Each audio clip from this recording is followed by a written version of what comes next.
কুষ্টিয়ায় অস্বাভাবিক হারে বাড়ছে সিজারিয়ান ডেলিভারি।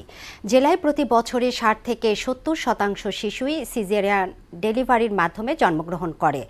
কর্তৃপক্ষ বলছে কিছু চিকিৎসক ও ক্লিনিক মালিকের বাণিজ্যিক মনোবৃত্তির কারণে বাড়ছে সিজার। মাজারুল ইসলাম খোকনের প্রতিবেদন, জানাচ্ছেন আফরিন পপি।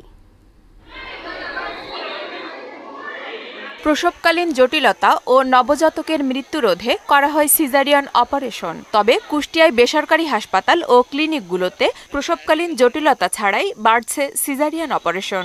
এতে প্রসব পরবর্তী নানা জটিলতায় ভোগেন অনেক নারী। জন্ম নেওয়ার পরপরই অ্যাজমা, কাশি, জ্বর সহ বহু রোগে আক্রান্ত হয় নবজাতকও। রোগীর অবস্থা ভালো না, আপনি সিজার করে দেন, তার জন্য সিজার করে দিয়েছি। আগের দাম আমার সিজার আছে, এজন্য আর কি আমরা নরমাল ডেলিভারি যাই না। এখানে আনা হয়েছে নিউমোনিয়া হয়েছে। সিজারিয়ান প্রসিডিউরটা সম্পূর্ণ ক্লিনিকের মালিক এবং হাসপাতালের ডাক্তারদের একটা যোগসাজশ। ডাক্তার ও ক্লিনিক মালিকদের যোগসাজশে সিজারিয়ান ডেলিভারি এখন বাণিজ্যে পরিণত হয়েছে।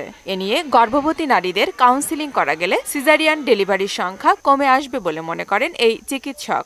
ইউটেরাসে বাচ্চা থাকলে সিজার করতে হবে এটা আসলে কথা না, এবং এটা আসলে খুবই ঝুঁকিপূর্ণ একটা ব্যাপার। প্রথমত অ্যাওয়ারনেস বাড়াতে হবে যে নর্মাল ডেলিভারি হলে পারে মা এবং বাচ্চা দুজনের জন্যই ভালো। 2023-24 অর্থ বছরে জেলায় জন্ম নেওয়া প্রায় 50,000 শিশুর মধ্যে 35,000ই জন্মেছে সিজারে। সুনির্দিষ্ট আইন না থাকা ও নর্মাল ডেলিভারির বিষয়ে রোগীদের কাউন্সিলিংয়ের অভাবেই এটি স্বাভাবিক প্রবণতায় পরিণত হয়েছে বলে জানালেন এই চিকিৎসা কর্মকর্তা।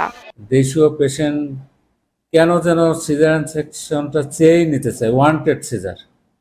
আরেকটি কারণ রয়েছে, আমাদের অনেক অখ্যাত ক্লিনিকগুলো রয়েছে যেখানে আসলে উপযুক্ত চিকিৎসকের মতামত ছাড়াই বা তারা অনুপযুক্ত চিকিৎসক অর্থাৎ গাইনি বিশেষজ্ঞ নয় এমন চিকিৎসক দিয়ে এই ধরনের সিজারিয়ান সেকশনগুলো করে থাকে। কাউন্সিলিং এর মাধ্যমে অপ্রয়োজনীয় সিজারের সংখ্যা কমাতে জনসচেতনতা প্রয়োজন বলেও মত দেন তিনি। আফরিন পপি, মোহনা সংবাদ।